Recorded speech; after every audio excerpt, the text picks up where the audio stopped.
but I'm fully capable, no different than a Frank's here, of disregarding anything that I'm supposed to disregard.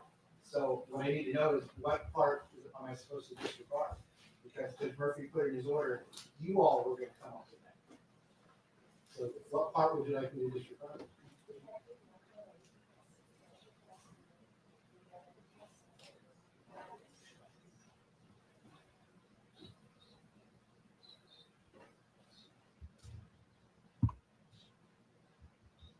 Judge, would Your Honor consider, since we're not doing evidentiary presentations on either side, that we take a 10-minute break and see if we can come up with a stipulation, or at least list what we believe is the response. Let me pause on that real quick. State, what's your position, first of all, on the argument that the exclusionary rule applies to a bond? Judge, it's actually, I believe, addressed under 924.071, additional grounds for appeal by the state and time for taking stay of cause. The last sentence, referring specifically to bond issues, talks about that.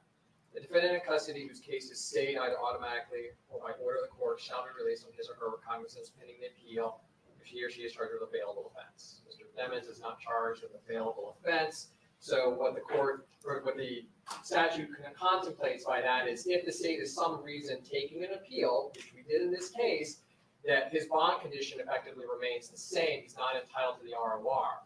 So I interpret that as because the issue is up on appeal, because the issue is essentially non-final, because it is before the fourth DCA now, that the exclusionary rule does not apply until there's an actual ruling from the fourth DCA, because obviously at that point there would be a definite change in posture depending upon what is ultimately suppressed or if anything is reversed by the court.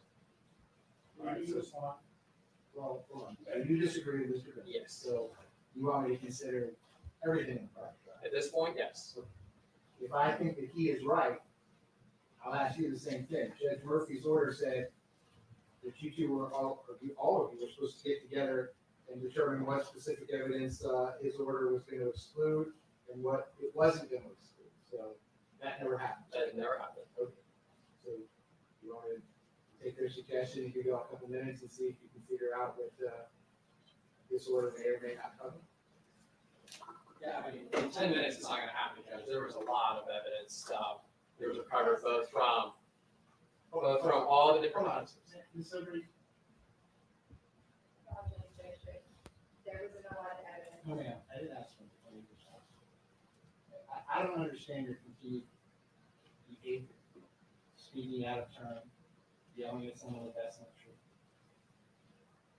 What part of the rules of criminal procedure or the Florida statutes or any case law says that you get to do that just when you feel like it? My apologies, Judge. Did Judge Murphy allow that? No. I'm not going to. Do you understand what I'm saying? Do you need any questions that I need to clear up for you on that regard? No. Everyone is entitled to respect. Everyone is entitled to be heard. One voice at a time for the court reporter. I'm not going to let anyone shout over you or interrupt you or call you a liar while you're sitting at the podium. And I can promise you, I'm not going to allow you guys to do it again. Do you have any questions about it? No. Okay. Go ahead, sir. Judge, there was a lot of evidence that ultimately was suppressed. Not all of it was used in the first trial. Obviously, the team now is considering using stuff that is currently subject to suppression that we may end up using in the next trial, assuming the fourth reverses or whatever may come of it. In anticipation of today's hearing, in light of Mr. Benjamin's response or motion, I have a general idea of what's going to be excluded based upon the date ranges that are provided in the order, but I'm not in a position to give specifics, and it would probably take more than 10 minutes to actually go through and if we were to itemize everything, that's going to be a rather lengthy endeavor. How long would it take? Probably at least a good day or two if we were to sit down and go through everything. And that's obviously we disagree that the exclusionary rule would apply. Oh, I understand. This is, I believe that Judge Murphy's sentence at the end that Your Honor just read is about preparing for the next trial and deciding which evidence that was in the first trial is now suppressed, is not going to be, is pursuant to the motion to suppress. believe it is needed to go over for purposes of your honor's consideration, because it articulates exactly dates and parameters of the evidence that was suppressed. I don't think it says Exhibit A, Exhibit B in that manner, but it does have the parameters of what was suppressed by date and description. So the other part that he wrote, I don't believe changes his suppression motion.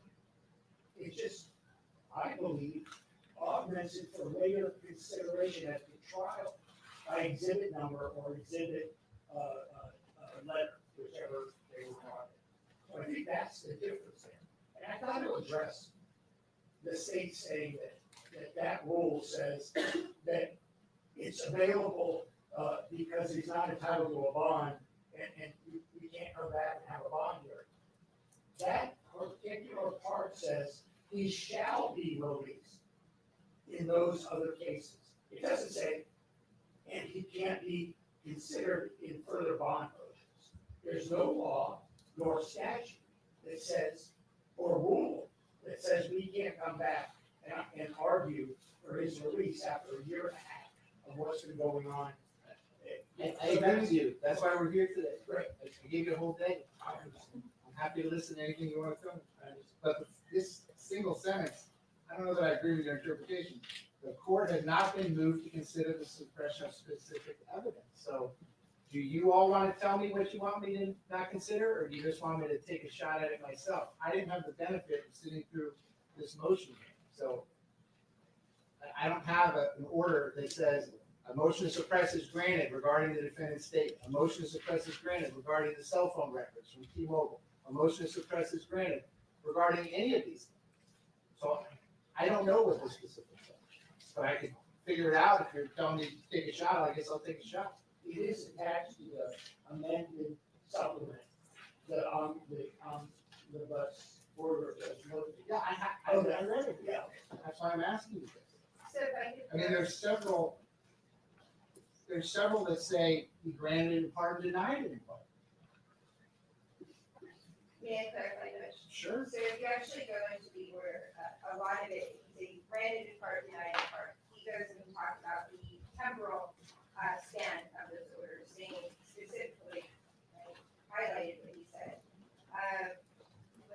In reference to his iPad account, that they're limited to a span of 24 hours. Common sense dictates that he did not need to search his iPhone account for evidence and location and communications. So most of these were housed with that there had to be a specific time period.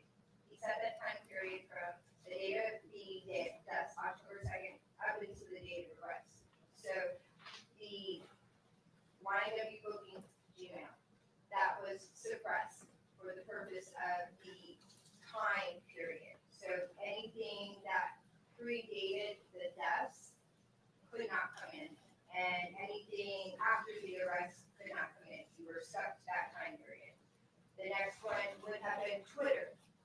Twitter was based on the same analogy that the time period was too large and it had to be based upon date of death to time of arrest. When you go to the next motion to suppress, Google was all the way in, again, iPod was out for temporal, in part out for temporal.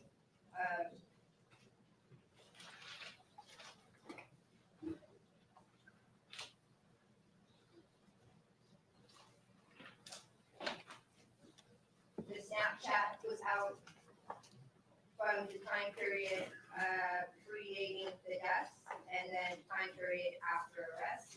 Just home.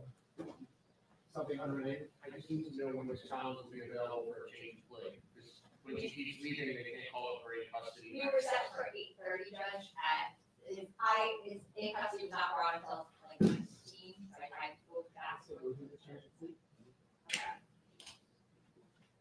Thank you. Yes, sir. Go ahead, sir. Sorry about that. Facebook, same thing, granted in part, denied in part.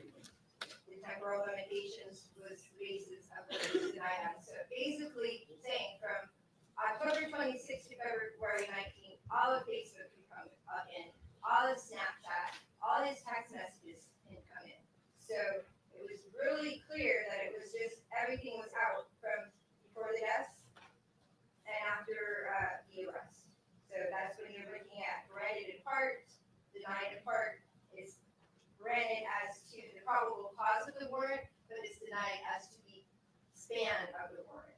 So really what Judge Murphy did was break it down to where he had a time span of what was relevant and what could come in. His basis, quoting to basically the cell phone contains their entire life. There was no reason a lot of these warrants, and even the new warrants that the state has applied for, because they applied for new warrants based on the evidence of the suppressed, they're going back to the creation of the account. Murphy was very clear that you can't go back to the creation of the account. You have to stick within this time period, and that's what it's done. So for example, the cell phone mapping information that was testified to on the day of the homicide, October 26th, that was not suppressed. If CDRs are all the way in, so Yeah, that, yes. You agree with that? I agree, Judge. If I can give the court a summary, this is by my interpretation as to what's been suppressed or what can be considered or not considered if the court is going with exclusionary rule. As to the first motion to suppress the T-Mobile records, that was denied. The cell phone location records where the defendant was that day with his phone moving around, that remains in evidence. As to the second warrant, the Twitter account that was granted in part, the past events from leading up to the homicide were suppressed, which means the admission that was made on Twitter is kept in, but the aggravators relating to the defender's activity and belonging with gangs and his gang membership, that would be out. As to number 3, the iCloud, that was granted in part. I think we noted that there was nothing of import there, so we weren't using anything from that, or we didn't recover anything from that. To the Snapchat, that was granted in part, again, the day of the homicide, so the location information, the communication records from that day remain in. The messages from the defendant's ex-girlfriend, Mariah Hamilton, those occurred afterwards. Those would be out, but those were not introduced in the first trial. We do intend to use them, but those were not in the first trial. Just you say out, I don't understand, I just want to make sure. Out. Mariah Hamilton's text message. When you say out. Out, as in not in evidence. They were suppressed. Oh, It's subject to suppression. It's subject to suppression. I wanted to make sure out, then it was suppressed. Thanks.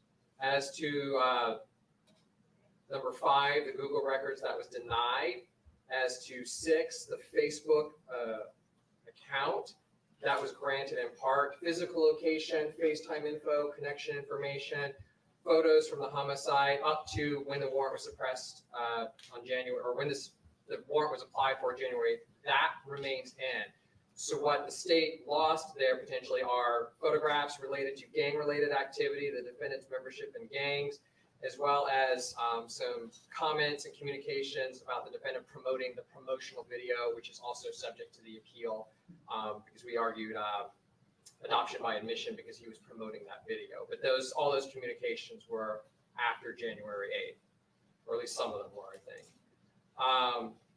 The Instagram, which was number 7, it's effectively the same thing as the Facebook, the gang activity. Number 8, the T-Mobile records, the real-time location information, that was denied. Number 9, the T-Mobile records for historic location information as to the defendant, that was denied. Number 10 is moot because it was the wrong phone. The detective got a new warrant. Number 11, the defendant's iPhone, it was granted in part from the date of the homicide up to February 13th. So we obviously kept anything that was backed up to that phone, including the pin drop information, some notes, some text messages in reference to gang activity. But what we also was suppressed were some of the notes and text messages from the past relating to gang activity. Where'd it go? Number 12, the Google accounts. There were 2 accounts. We lost everything prior to the homicide was suppressed. That includes gang-related information as well as the gang Bible that was recovered from his account.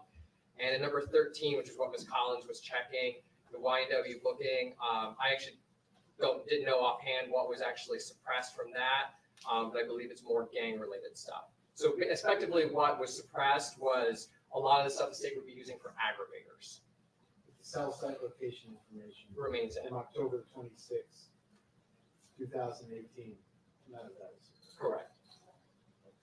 And that's my summary. They disagree because I was trying to prepare this for today's hearing. I didn't have the time to go through every piece of evidence. I think it was the same from what I said.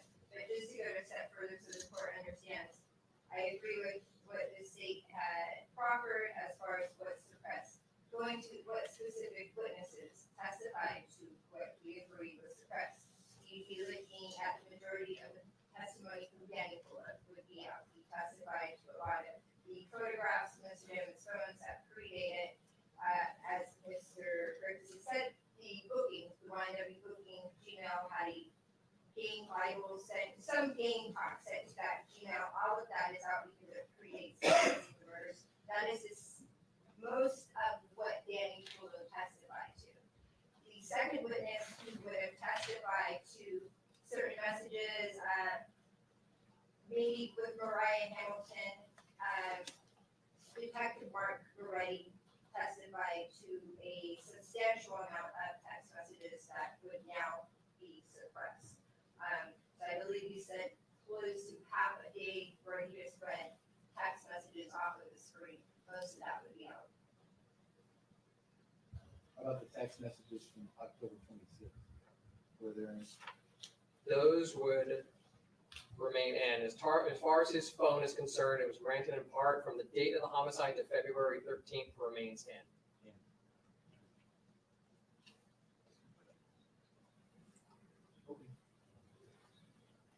So state any evidence, witnesses, or testimony you want to present, or is it just your argument? No, Judge, it's just argument. We're just relying on the trial transcript that the court has reviewed. Your Honor, may I Sure. dismiss Dr. Holmes? She's not going to testify. She's not. Okay, so the record is clear on this, but I'll put it in the written order also. I agree with the defense position. I'm not going to consider anything that was introduced as evidence in the prior trial that has been since subject to Judge Murphy's suppression motion. So I will only consider the things that were not, as it's been articulated to me today by the lawyer. So, defense, I'll let you give me the, well, state, I'm gonna let you do it first. You're the ones making the proposition. So, your argument as to whether the proof is evident, the presumption is great. And even if I wasn't to find that, your argument as to whether I should or should not exercise my discretion and give Mr. Dennis a bond. Go ahead, sir. Certainly, Judge, and that's the case law provided to the court. There's actually a presumption of correctness as to Judge Murphy's order that there was proof evident presumption great. So really what the court is considering now is just effectively has that suppressed evidence that the court is now considering change the state's position where proof evident is no longer present. We believe that proof evidence still remains strongly present because, as the court was noting, all the information from the day of the homicide remains. So the vast majority of the evidence that was introduced at the previous trial remains available to the state. What the state effectively lost, as I summarized, were a lot of the enhancers that were used, such as the gang activity, some of the information that goes to motive. But for the day of the homicide, the ballistics that shows that the shots were fired from inside the vehicle, the fact that Mr. Henry lied about the events, which was corroborated by the locations that were determined where the shooting actually took place, with the shell casings that were recovered, the fact that the defendant's phone was traveling with the two deceased in this case along with them and then separated prior to Mr. Henry going to the hospital, the admission on Twitter that the defendant made where he said, "I did that." All that stuff that relates to the homicide, to the direct evidence for the guilt portion remains in evidence. So effectively, nothing has really effectively changed other than some of the arguments that the state can present to the jury in terms of both aggravators and motive.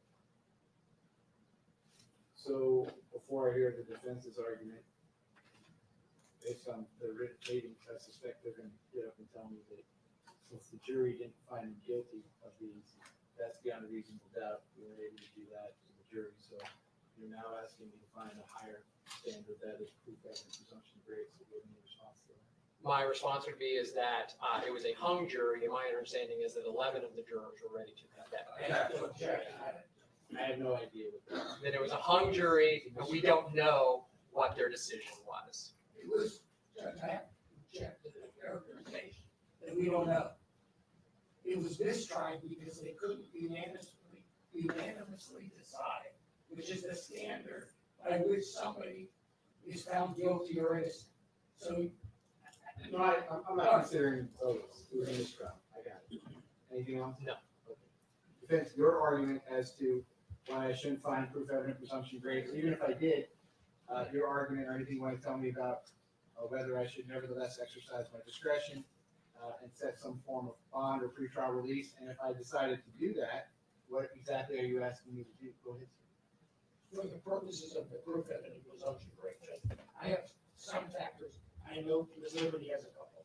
If I could, Judge, I believe that the rulings by Judge Murphy, that starting with the testimony of Michelle Boutros, which the Judge Murphy ordered the state that when she testifies, they cannot cross-examine her in any further proceedings. The state appealed it on a motion, on a appeal, a writ of some sort, I forgot which one. And that was, and I attached it to my supplement. The fourth denied their seeking relief on that issue. So I believe that Ms. Boutros, who witnessed Mr. Moretti, the lead case agent in this case, suborn perjury, will come in with no cross-examination in the trial. And I believe the evidence of Detective Moretti suborning perjury in this case is another factor Your Honor should consider, because that didn't exist in the other trial. And it has occurred after the fact, and it's been ruled on by Judge Murphy that Ms. Boutros is going to testify unchallenged by the state in the next trial. And I think that's something Your Honor can consider. There's transcripts of her testimony and what she saw and what Moretti did. And I think that's another factor Your Honor should consider. I believe, and there's something else that came up. You know, Judge, we got on the day of discovery cutoff, was it Friday? April 30th, so it's 5-6 days ago. A new set of warrants and affidavits authored by Moretti that were done a year and a half ago after Judge Murphy suppressed by this order for the same records that were stayed on appeal. And in those affidavits that he presented to various judges, mostly Judge Bober, nowhere did Moretti ever state that these issues were on appeal, that there was a stay, that they're asking for an expanded amount of records for the same social media and the same phones to a certain extent. And we found out about it a year and a half later, just the other day. We couldn't prepare defenses up until then. And Your Honor keeps reminding us we have this trial date. And all of a sudden, we get all of this other results of a search warrant that was signed by a judge who didn't even know about the appeal or what was going on with it. So all of that is additional, and we're going to do a motion on prosecutorial bad faith, prosecutorial misconduct, police misconduct. We have to add all this stuff to it because it's new stuff that we just learned about less than a couple of days ago. But I think that's something that Your Honor should consider. What are we doing here when the 3.220 says they have an ongoing obligation for discovery? They've sought this information a year and a half ago in March of 2024, however that adds up. And they've had it since, and we don't get it until 5 days ago. This is obstruction. This is absolutely unethical. This is absolutely not professional. And this is and the kind of thing that we're facing from this state attorney's office on an everyday basis. Every day. And I believe that the sub-issues there of forum shopping to go to other judges who don't have the institutional memory of this case is about, and Judge Murphy was still there back when they sought these warrants. So did they advise Judge Murphy that we're going to go do an end around? Did they advise the fourth that they're going to do an end around and seek the same and expanded amounts of information from those cell phones when the judge said it was overbroad and he suppressed all of the overbroad nature of those results of the search warrant. So it's under suppression and they're telling another judge, go in there, they're trying to get the same information, but broadly, so they can try to fix a warrant by not telling anybody they're doing it. So we're gonna get to it at some point, but I think on a proof evident presumption grade standard, it's another thing that Your Honor should consider. At the time of the first trial, the predecessor prosecutor, Ms. Bradley, hadn't filed 3 or 4 different Brady notices for evidence that they suppressed and didn't tell us about on the first trial. And that's hearings that took place, and Judge Murphy kicked her out of the courtroom. And that's why these people are here now, because she is a possible witness, because she filed 4 different Brady notices to us. They were all different. So that's something I believe Your Honor can consider, but that happened after the trial, and it affects the credibility of the state's case against Mr. Devins. And that's a factor I would submit respectfully that Your Honor should consider. And I know I don't have them all, and I didn't mean to step on Ms. Liberty's, argument, and I know she has some other stuff. Good. Let me just summarize very briefly. I think the court hit the nail on the head when you said the jury couldn't reach a verdict and the proof evident presumption grade is a higher burden than reasonable doubt. The jury in that case did not know it was hidden from us that the lead detective attempted to suborn perjury, although the state knew about it prior to the trial. And that is why the lead prosecutor was removed from that case. Had the jury known that the lead detective was involved in criminal activity, I suggest that any reasonable person would totally discount his testimony completely, coupled with the fact that certain evidence was suppressed. What Mr. Benjamin was referring to was on April 30th from 3:30 to 7 o'clock at night, a little after 7 o'clock at night, we received 5 search warrants that are in my hand. They were all prepared, I believe, by Detective Moretti.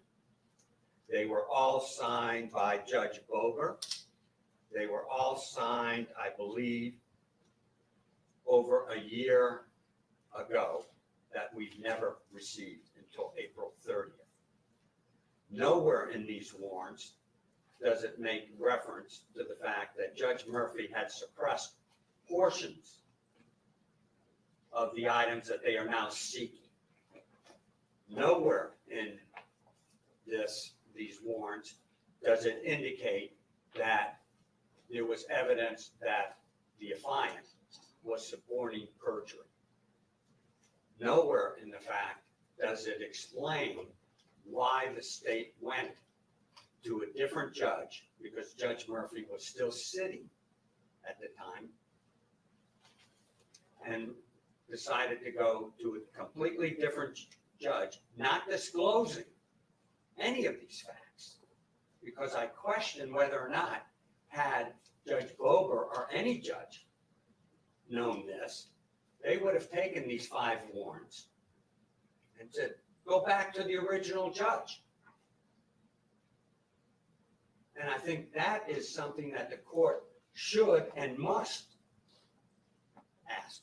And it's interesting to note that on these warrants, there is in the bottom left-hand corner, despite the fact that the warrants were signed in 24, an indication that says on one particular warrant, REV-AB 1124, which I suggest must mean revised by Assistant State Attorney with the initials AD on 1/1/24, yet they give it to us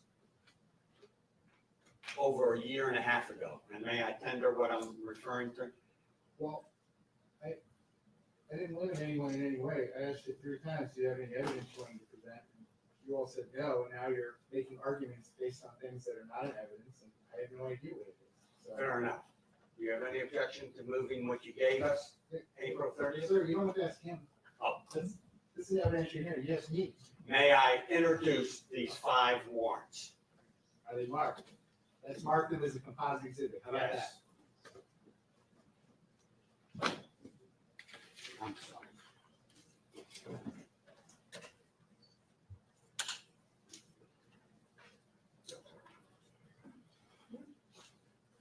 Okay, well, that's getting done. We'll call that defense exhibit A, composite exhibit, for purposes of the Arthur hearing. And I'd move them in there. Do you have any objection?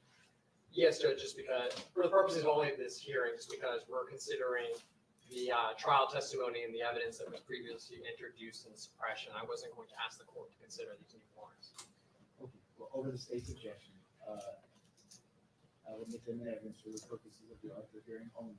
So if you're gonna call that defense composite exhibit 1. Yes, sir, go ahead. The reason Mr. Benjamin and I make reference to that is because this is a continuing thing that's going on with the state. Every other day, we get something new. Concerning this case that appears was in their possession for at least a year, if not longer. And as you're looking at those, at the defendant's exhibit, composite exhibit 1, okay. I want you to know that if you look at the docket sheet, it took us 4 hours to organize the warrants because they were commingled. Warrant number 1 had pages from warrant number 2 or 3. And it literally took Mr. Benjamin's judicial assistant, like promoter, 4 hours to commingle all those pages because originally they came in so convoluted. Because I printed out how they came in as another game that the state is presenting on a case where our client is looking at the death penalty. This is no game. And they have a continuing obligation under Rule 3.220. Not to wait a year, not to wait a year and 4 months, but they have an obligation to turn it over in a reasonable period of time. And if the warrants were signed by Judge Bober on 3/24, I think it was, of 24, what's your excuse for not turning it over to us? It's the charges that he's facing in the murder case. 1st-degree murder, 2 counts of 1st-degree murder, and accessory after the fact for the co-defendant. I mean, I don't know what the game is. I don't know what we're playing, but it's pretty disgusting, I submit.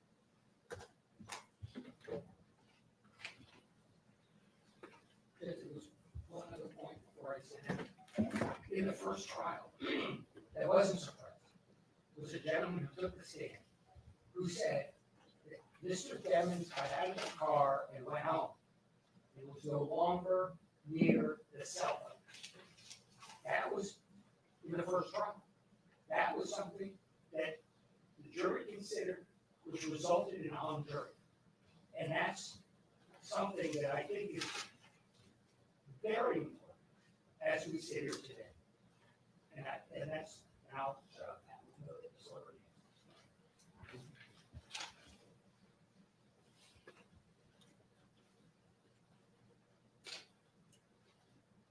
So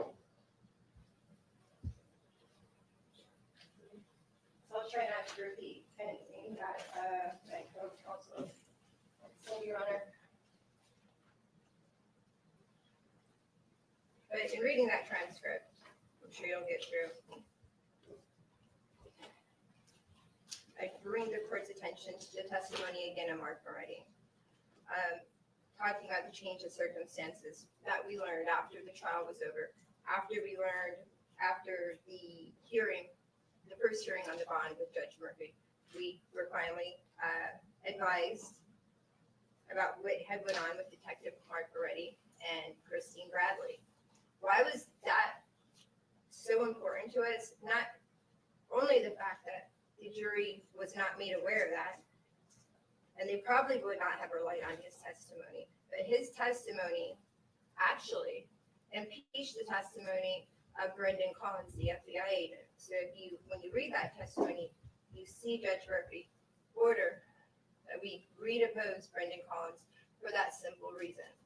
Brendan Collins had testified at that trial, which is in the CDRs, T-Mobile, the cell phone data is in. The state had put on Brendan Collins, basically to introduce his CAS reports. He had testified that Mr. Yemen's phone, or the 9807 phone, which was left in the car, but you heard testimony from Adrian Davis at that trial that that phone was left in that car. He testified that you could not, with precision, give a location on that phone. He went through the different trainings he had got from the different cell phone agencies. One of the things that he had spoken about was one of the data sheets in that T-Mobile report has a column that reads environment. FBI testified you cannot rely on that they do not rely on it for the simple reason that they don't know where they come up with the algorithms that go into that column. So when you look at that column, it shows somebody could be mobile, they could be outside. Bottom line, the experts said you can't rely on it. They don't rely on it, FBI. Mark Moretti, same guy who asked an officer to lie for him, then got on the stand and impeached Brendan Collins by saying what? That you could look at the data from T-Mobile and tell if somebody was outside, inside, or walking. He then went on the stand to give his own interpretation of what those CDR records meant. His interpretation, again, conflicted that of the FBI agent. Mark Moretti's testimony, period. We were deprived of knowing that he had previously perjured himself. We were deprived of the fact knowing that that lead prosecutor had asked him and basically covered that up. And there was a change of circumstances because that was not brought to anybody's attention when Judge Murphy had made his first ruling. And for the record, that first ruling that Judge Murphy had made, it wasn't an Arthur hearing, there was no testimony put on. I believe at the time, the only testimony that was given to the court would have been over Zoom from the family's aunt or mother. Nonetheless, getting to most of my motion, Judge. There is a case out there, Norco, and what it tells us is Reeves versus Narco, 141 Southern 3rd. What it tells us is even if the state meets its burden under Russell, and I'll get into Russell in a minute, the circuit court may exercise discretion to grant pre-trial release if the defendant can prove conditions of release. If the defendant can prove that his conditions of release can effectively protect the public from the risk of physical harm, assure his presence at trial, and protect the integrity of the court. There are some other factors that we get from other cases talking about flight, is he a risk of flight? So going through that,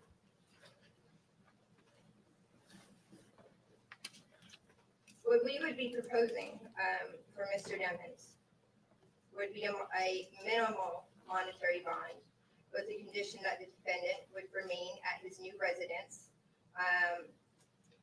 The defendant would not have possession of a firearm.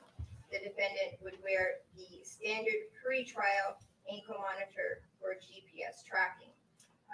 I did put on that witness list, I will not call him, was a member of the security company who we have engaged to, one, it was twofold what I had asked for.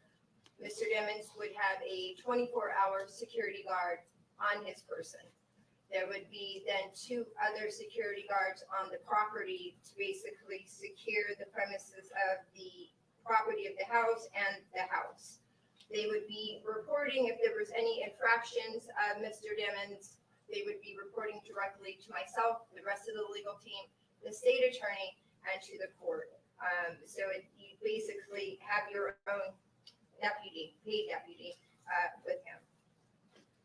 Mr. Demmons is not a flight risk. He does not possess a passport. I don't even believe he has a driver's license at this time. We can assure his presence at trial. He's been here every hearing. He will be here every hearing.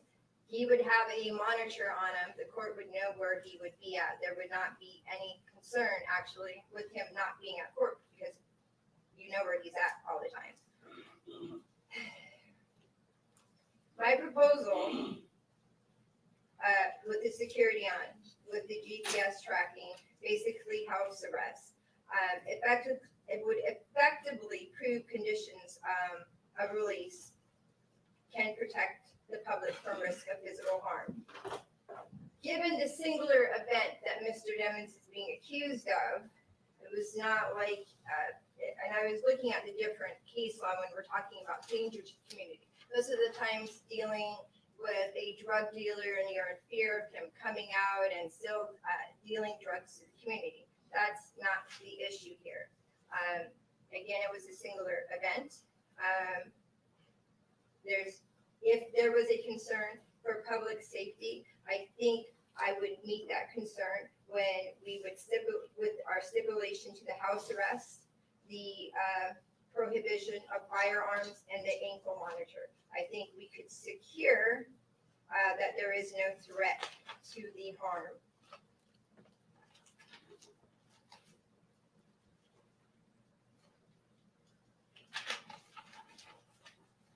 I think the state's biggest argument today would be to assure the integrity of the courtroom, of the judiciary.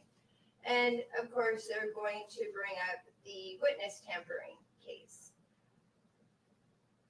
That case was very convenient. It was filed while we were pending our last motion for bond, and it does affect the integrity. You recently heard our motions. I was trying to lift the state to argue that C4 motion. The only person my client has been accused of tampering with was Mariah Hamilton. However, going specifically to that statute, it would require Mariah Hamilton was actually summoned to a legal proceeding. That legal proceeding is defined by that statute. The only thing that would be applicable was Mr. Demmons' trial. Court said it many times. The record is devoid of any proof that Mariah Hamilton was ever under a legal obligation to come to trial. She wasn't. That is the only basis of what the state will argue, is that he's tampering with witnesses. There's been allegations he tampers with this person, he tampers with that person, but there's no proof of it. We deal with, and I was based off the previous motion not written by the state. Based off the true facts, there's not been any tampering. When we look at these cases, and it was interesting because with both the constitutional right to this bail, it does give that exception, except for people who are facing death penalty or capital crimes, lifetime crimes, right? And you go to the next provision that says, hey, if you appeal something, you automatically have that right, except if you're charged with a capital crime. So I did some research on that. And the whole basis for it, because there was a case that came later, and my apologies, I didn't write down the side on it, but it goes on to explain that you would not have been given a right, i.e. the right to bail, and then a certain class of people denied bail under that same provision. And they go on further to explain in the history of it, is that initially when somebody was faced with a penalty of life in prison, they feared that that person would abscond or they would flee. Mr. Demmons knew he was going to be charged with 2 counts of first-degree murder. At 19, he could have ran, could not, did anything. He did the right thing, Judge, and he turned himself in, I believe February 13th, 2019, 6 years ago. Spent 6 years of his birthdays in that jail. The last 3 years that he's spent in that jail,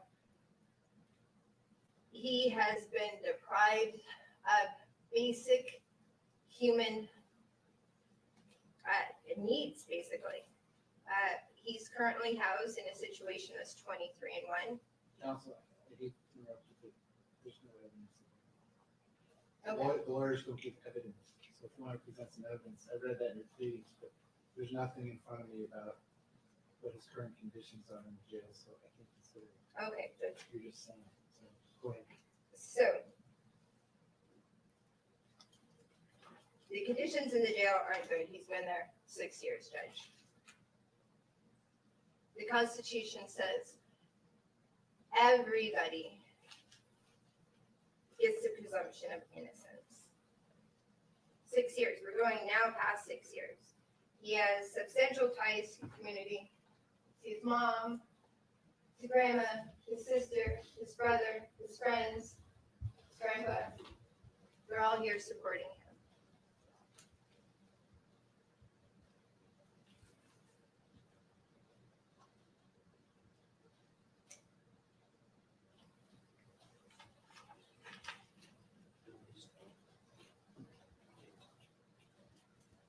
The special conditions are there, and that's what we get out of the different case law. That prove evidence agree, that's one thing. You go to the second. Are there special conditions that we can put in place to protect those 3 things? Make sure he's present here. To make sure there's no harm and the integrity of the judiciary. I don't have any evidence before you. We were precluded of putting my witness on. He has no risk of flight, though, Judge. I don't think there's anywhere in this world that Mr. Demmons could go at this point without being known. There is no danger to the community. This was an insulated incident that he's being accused of. But again, I believe the special conditions that we put in place would protect the public from any risk of harm. They would also assure his presence at trial. And again, we would be protecting the integrity of the judiciary. And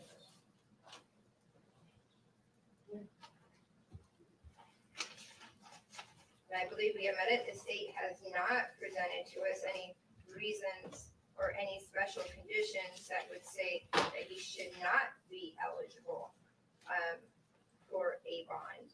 And I will also just point out that the whole purpose of bond is not to punish the defendant. It's to assure their presence at trial. That's the whole basis, is to make sure they're coming to court, make sure they're showing up to trial, and they're not absconding. I believe there is enough before this court that the court can safely rely that he's not a flight risk, he will be in court, and the community will be protected. Nothing for that. Thank you. Before we take, last word, anything else Yeah. on the point? Yes, Judge, just responding to the points that were raised. Just so the court's aware, we have not litigated yet, but there is a pending motion to exclude the testimony of both Ms. Boutros and Ms. Badley. Bradley rather.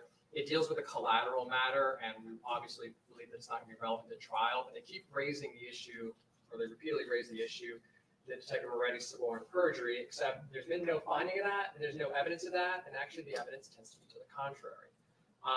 Judge Murphy found no Brady violation in regards to Ms. Bradley. There were no findings as Detective Moretti's testimony during the motions to suppress, and attached to the motion to exclude her testimony is the IA clearance letter for Detective Moretti, finding that he had done nothing wrong. So when they say that he's suborned perjury, there's no evidence supporting that other than their argument and the testimony of Ms. Boutros, which they say now is going to go unchallenged, except that's also not correct. While there is currently a court order saying she's not subject to cross by the state still has the ability to impeach witnesses. So she still is going to be subject to the same impeachment that she faced during the motions, the motion to suppress. Well, that objection, I'm sorry, Judge, that's just stating a fact, it's absolutely untrue. It's not performing. Yeah, I don't know why it keeps, right? I'm responding to their Asserting arguments. that Out your client's family members, I'm sure she's telling me the truth, but that's not performing either. I have no idea. So, I mean, I did 10,000 bond hearings in a regular division. Family members would testify. Here's our address. Here's our finances. Here's our ability to pay. You all won't do anything.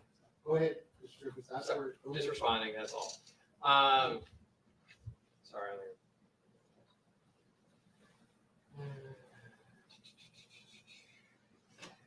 In regards to the testimony of both Collins and Moretti, which is contained in the transcript, Brendan Collins testified as to the cell tower location information, which does put the defendant near the crime scene as well as the hospital.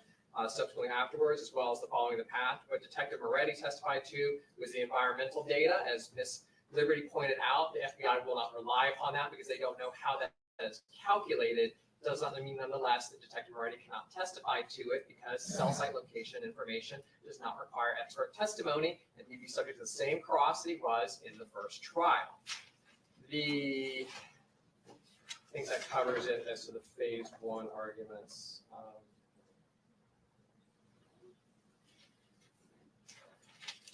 As to phase 2, if the court is going to consider exercising discretion, obviously there's 2 factors here. One is that the defendant charged with homicide. He's killed 2 people, so he's clearly proven himself. Allegedly. He is. Please, one at a time. Go ahead. He's already established that he presents a danger to the community, but not only that, he intended to tamper with witnesses while in custody.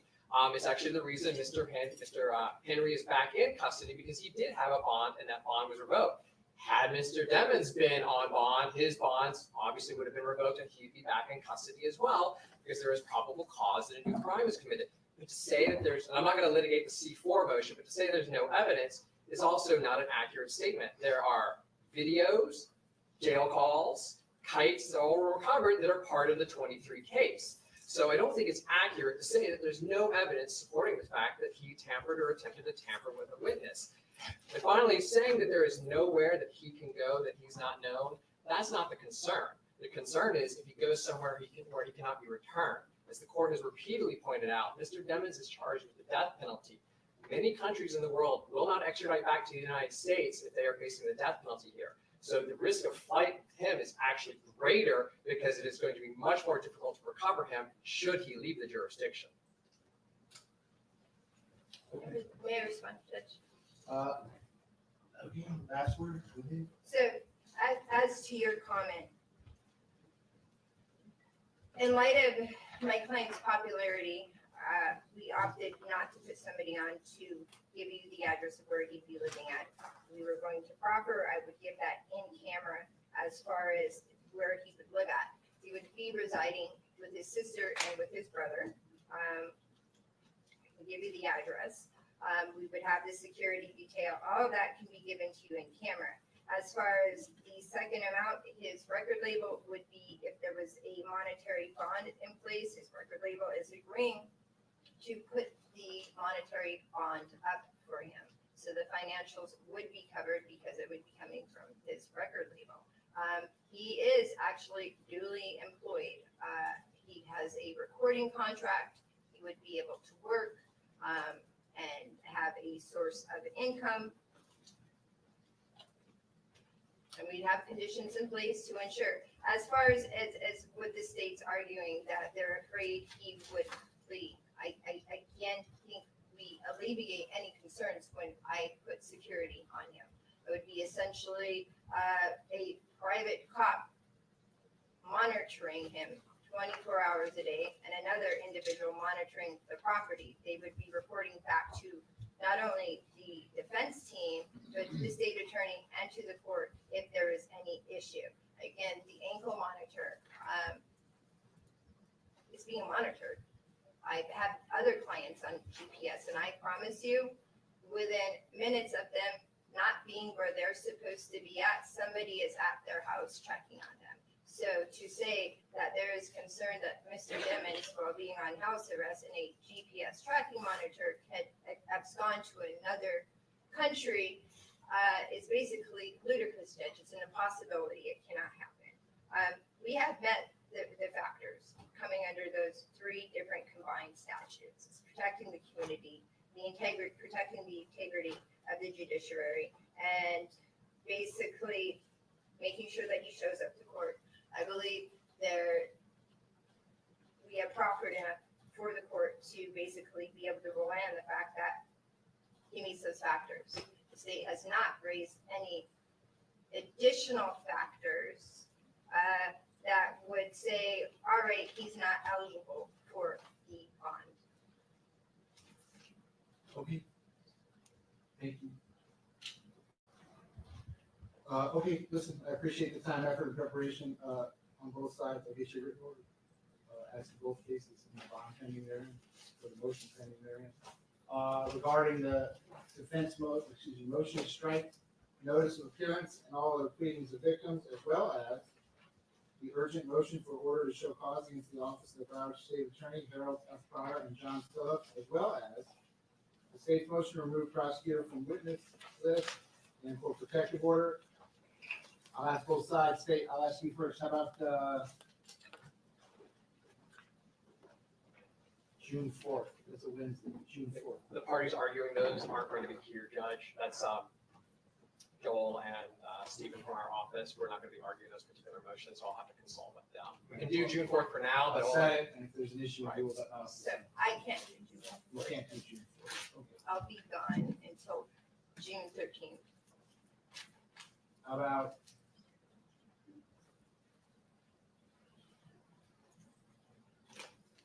June 20th? That's a Friday. State, you're gonna check with your people. Defense, June 20th? we'll check with our office, Judge, for those. Okay. Just let the court know. I won't be here that day, but I'm not arguing those anyway, but just so the Okay. court's aware. Defense, June 20th, 8:45? Fine. Yeah. Okay. So, Ms. Wilcox, we're gonna set all three of those motions, the defense motion to strike notice of appearance and all other pleadings of victims, the urgent motion for order to show cause against the office of Broward State Attorney Harold F. Pryor and John Phillips, Esquire, and the state's motion to remove prosecutor from defense witnesses and or for protective order. All three of those I will hear on June 20th at 8:45 a.m. This defendant's trials in both of his cases will remain as already set, September the 10th at 9 o'clock. State, anything else I can do for you regarding Mr. Devens today? Not today, Judge. I believe we have a couple of future dates and early statuses. That's it. Yes, Judge, Mr. Klinger is good, June 20th at 8:45. The only thing is, I believe the motion for protective order is moot now because that witness list was filed just for the purposes of the Arthur hearing. Okay, So, well, if that's we will so, need y'all to- can come and The tell me state will that. need to have that heard. on June 20th. Okay. No, it says for today's hearing. Defense, anything else I can do for you today regarding Mr. Devens? Other than I just don't understand what you just said. That's okay, I don't understand what both sides say. Quite a lot of it. Anything else you want me to consider today? No, sir. Okay, all right, Ms. Wilcox, then we're recessed until 3:30? Okay, so division of Q, otherwise being recessed until 3:30 p.m.?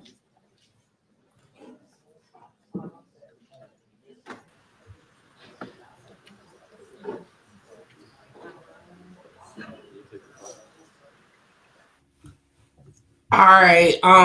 For those who wonder, like, what just happened? They are in recess until 3:30 p.m. Eastern time. we will find out the decision.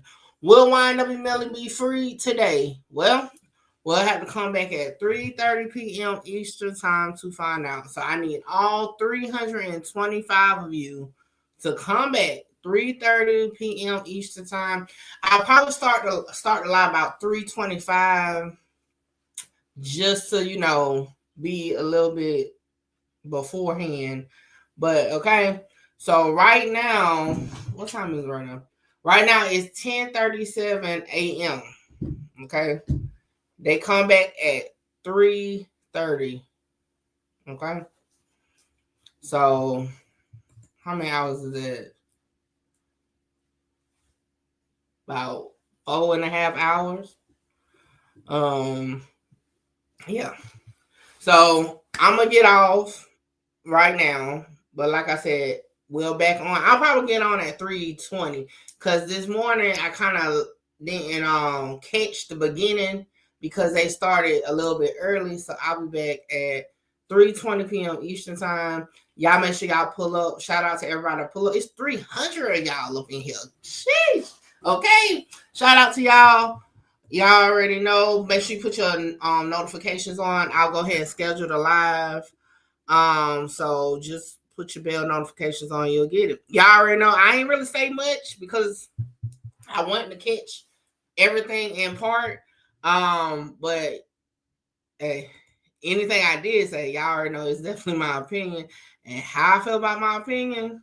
And like I said throughout the video, that's my opinion. And if you don't like it, guess what? I'm like, fuck, yeah. Hold on, wait, before I go, y'all make sure y'all tap in with me to book your slot. A lot of y'all be hitting me up on Instagram and the email wanting to just talk about content, whether you're an up-and-coming content creator or somebody just got questions about cases or whatever. Book your consultation with me now. The information is on the screen. Hey, make sure you get your slot, because my slots be filling up fast. Mickey talks the truth. I got truth on my mind. I got truth on my mind. I got truth on my mind. Truth on my mind. Hey, listen, you are now rocking with Mickey Truth. She live up to her name, not the fame. So make sure y'all subscribe to her channel and stay updated on what's real. Bye. Good reporting ass Mickey. We love you, Mickey.